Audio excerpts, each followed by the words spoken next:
Okay, awesome. Welcome back to Mayor's Monday. I'm Liz Holbrook, filling in for Michael Leischner this week, and with me is Marathon County Administrator Lance Leonhard. Lance, how are you doing today? Yeah, I'm living the dream. How are you? Doing pretty good, despite the very cold weather now that we got an Arctic front moving through. Indeed, today's cold.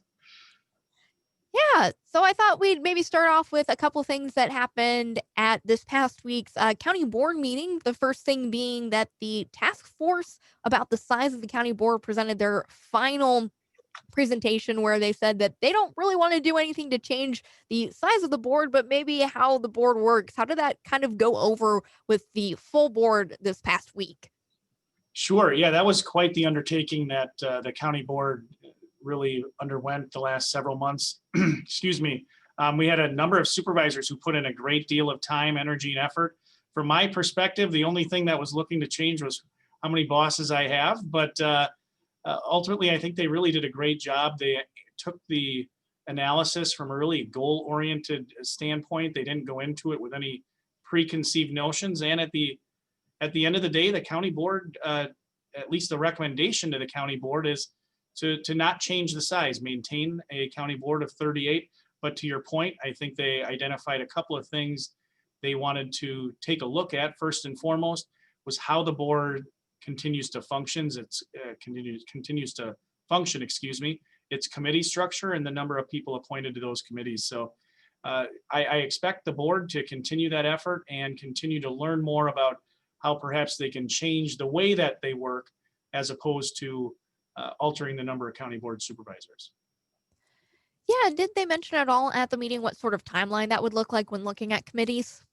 No, I didn't recall them doing that. The full report, I encourage everyone to take a look at it. Like I said, they did a great job. It is available electronically on the county board website, and it was in the packet for the county board meeting. Yeah, I saw that it was a very nice PowerPoint presentation, which I know for me is a lot easier to digest than like a full written report. So then the other thing that kind of stuck out about the full county board meeting was that the 2021 administration work plan is going through. What are some of the highlights of that people can expect to kind of see happening here in Marathon County in this next year?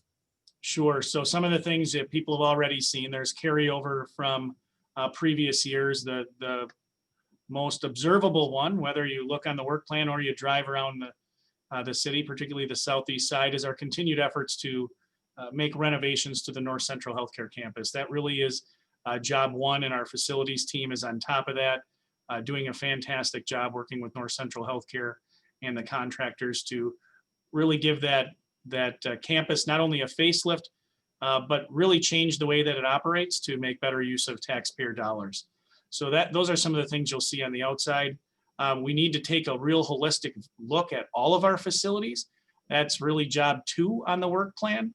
That's a heavy lift. We have if you just look in the city of Wausau itself, we have a number of facilities that are separated from each other. We have actually 8 standalone facilities in the city of Wausau, and over the next several years, we'll have the opportunity to really take a look at whether or not we want to realign the way that we deliver services through our departments and perhaps divest ourselves of some property to acquire property for more of a multi-department orientation, most notably our highway department, conservation planning and zoning, and our parks department. Each of those right now is located in various parts of Wausau, and really looking at the opportunity to co-locate those to gain efficiencies. That's going to be a big part of the work that we undertake next year, as well as related to that is going to be the West Side Master Plan update.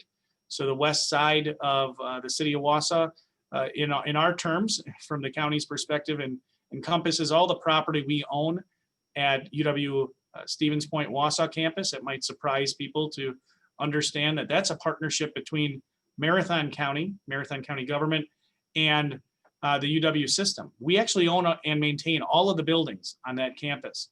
So it's co-located with Marathon Park, again, which is Marathon County property. And then on the back side of that, you have our highway department, our medical examiner's office, and our emergency management office. So really taking a look, how do we set Marathon Park up to be the park for the next 50 years?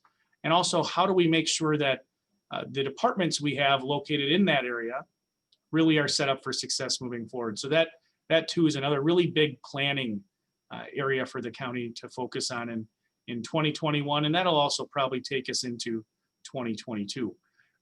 Internally, you'll see that the work plan has quite a number of internal operational related pieces of work. A big one for me, as I'm in charge of preparing the budget, is looking at our healthcare costs. We spend over $12 million a year on healthcare for county staff. We have a staff of over 700 employees, approximately 750 employees.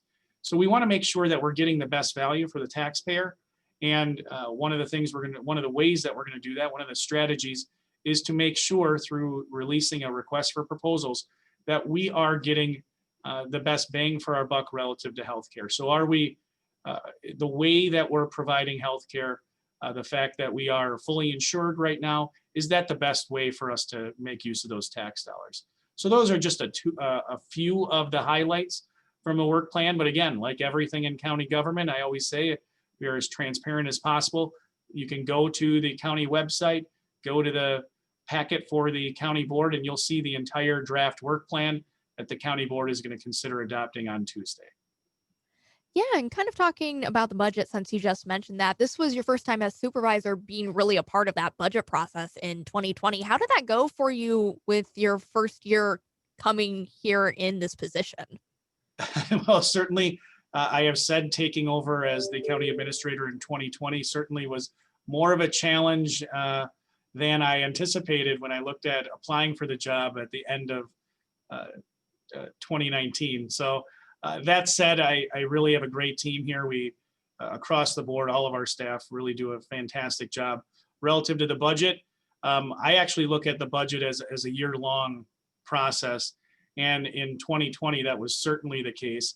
When we began building the budget, the first thing that the county board did was, with the onset of the pandemic, they asked administration and finance to prepare what we termed a budget repair plan. That was, how do we make sure that the 2019 budget wasn't completely, I'm sorry, the 2020 budget wasn't completely destroyed by the pandemic. You know, we knew that revenues were going to fall short of target.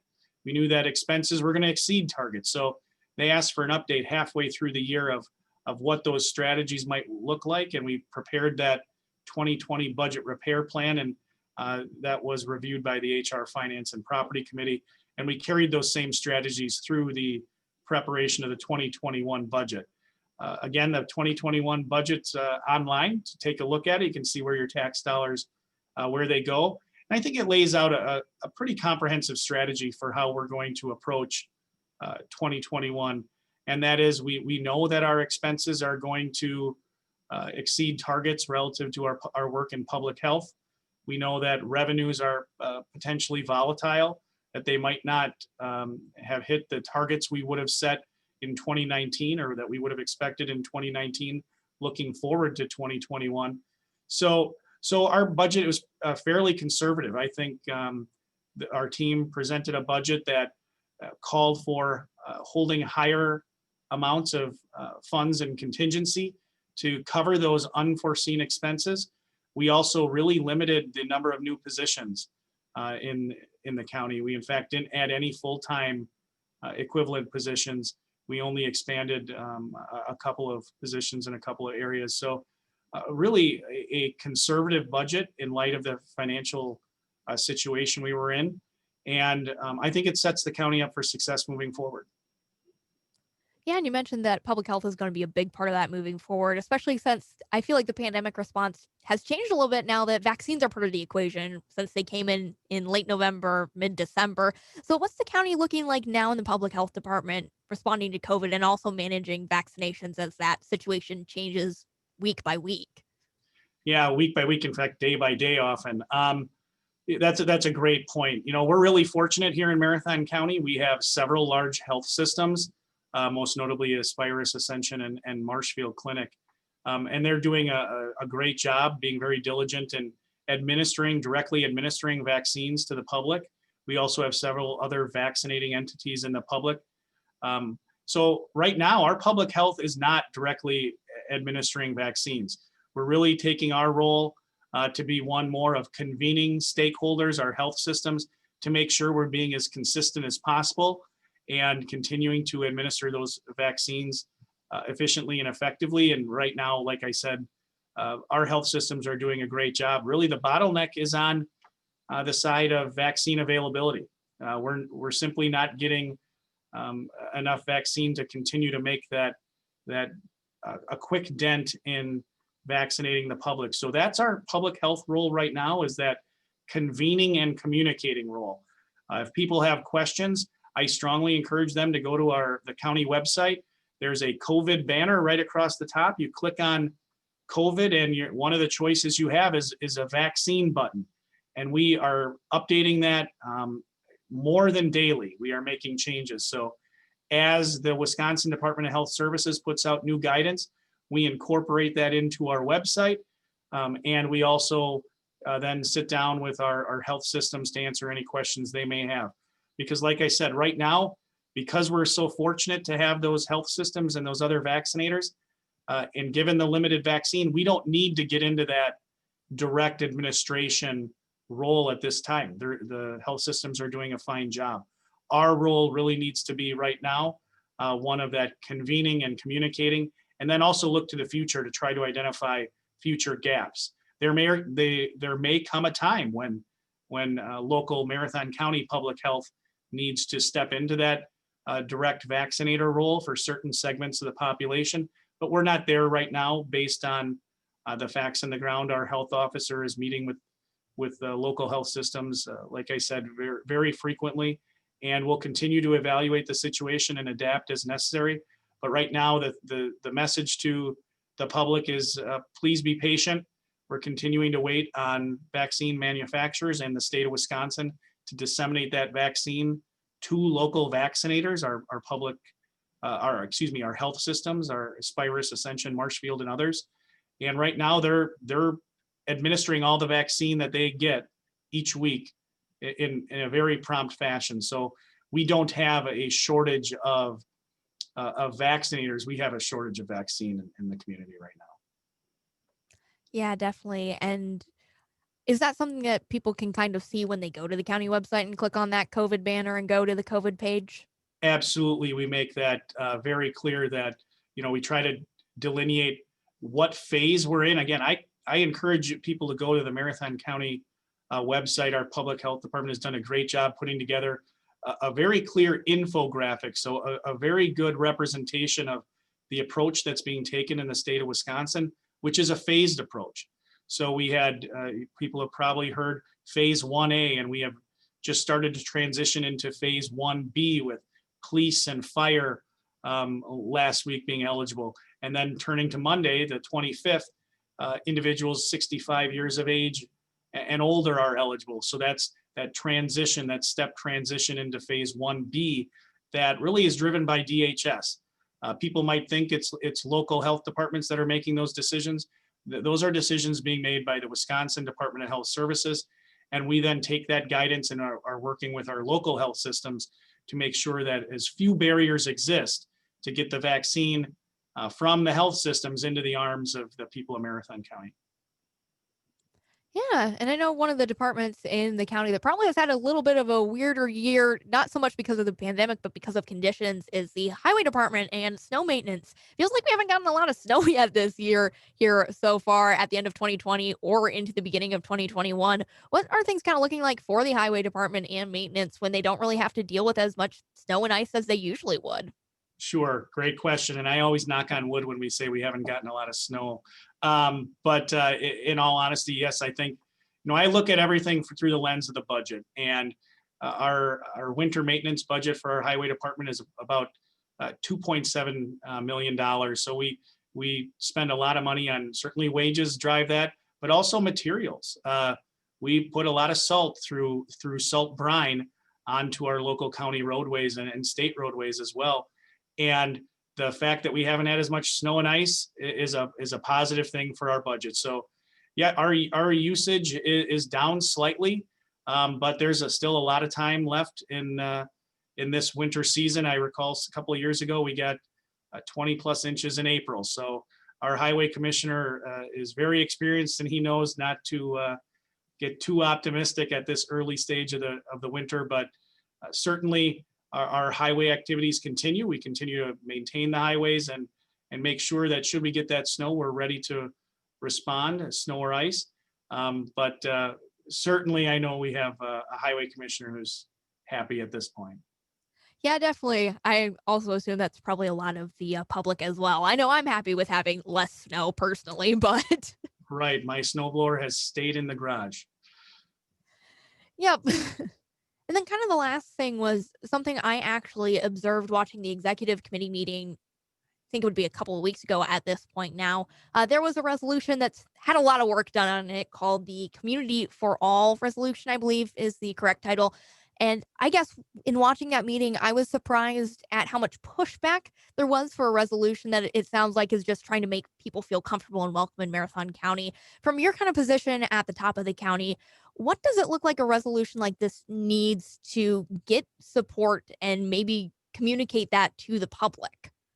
I think that's a great question. And I think that's the question that the Diversity Affairs Commission and the Executive Committee are going to continue to discuss. How do we continue to tell the message of what the intent of the resolution really is, and communicate that Marathon County across the board is committed to ensuring that Marathon County, as stated in our comprehensive plan, is an open and inclusive place for everyone to really come and live and work and thrive. So I know the county board is, from a policy perspective, really dedicated to that. That's one of the, again, the goals of the comprehensive plan. And internally at Marathon County, from a workforce perspective, which is what, excuse me, I oversee, our organization continues to do a lot of work in that area. We actually just wrapped up our annual Martin Luther King Jr. Day On, our 4th annual event, which we use to perform in-service training for our staff.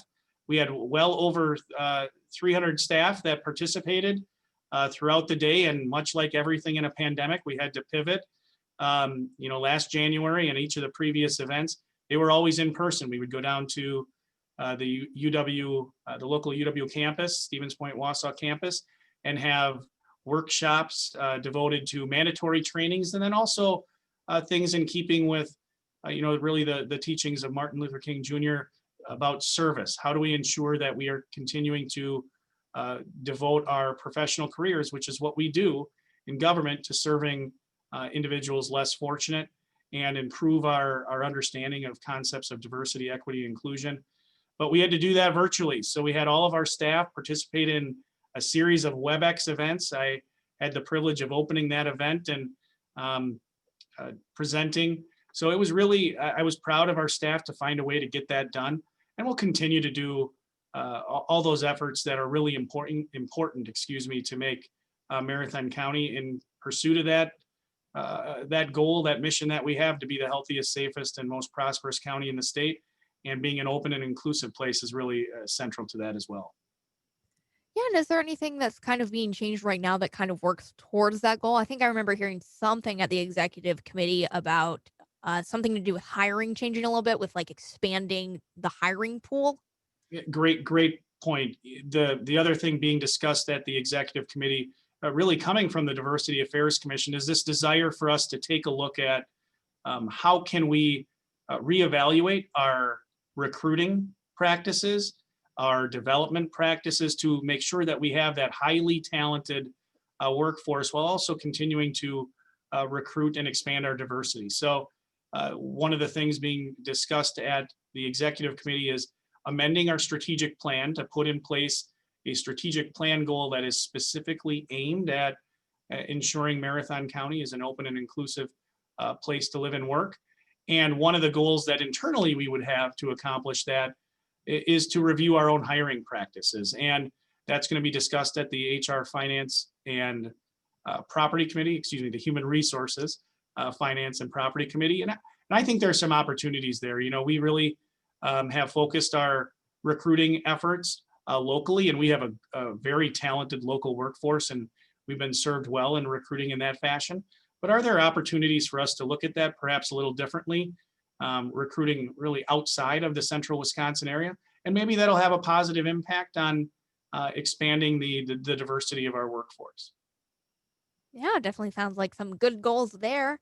So that is about all I had for you, unless there's anything else you'd like to add or think the public should know about what's happening in Marathon County right now. Sure. One other shout out I'd give to the public, just to, again, one of our goals is always to make sure we're being good stewards of everyone's tax dollars. And I can't credit our team enough. As people probably heard, as a result of the pandemic, the state allocated funding to counties through what were called the routes to recovery. And Marathon County got $2.1 million, $2.19 million from the state.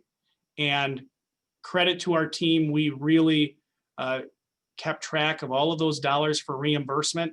We applied for not only the dollars that we were initially allocated, but we reached out to local municipalities to see if other municipalities had reimbursement dollars that they weren't going to access. And we tracked very closely our expenditures, and we submitted those expenditures that were eligible to the state well in excess of what we were allocated. We nearly submitted $2.9 million of expenses, and we ultimately recovered more than $400,000 above what we were initially allocated. So I think that's a credit to our staff. It demonstrates our commitment to being good stewards of tax dollars. And I think it allows for Marathon County to continue to deliver those high quality services at a low cost. So that's one other thing I just wanted to make mention, to, again, continue to demonstrate that our county board and our staff are really devoted to that concept of stewardship. Yeah, definitely. And I mean, it's obviously very important right now to really help out the community as much as you can because a lot of people are struggling. Absolutely. All right. Thank you so much for joining me today, Lance. No, my pleasure. Thanks for having me. All right. Okay. All the recording parts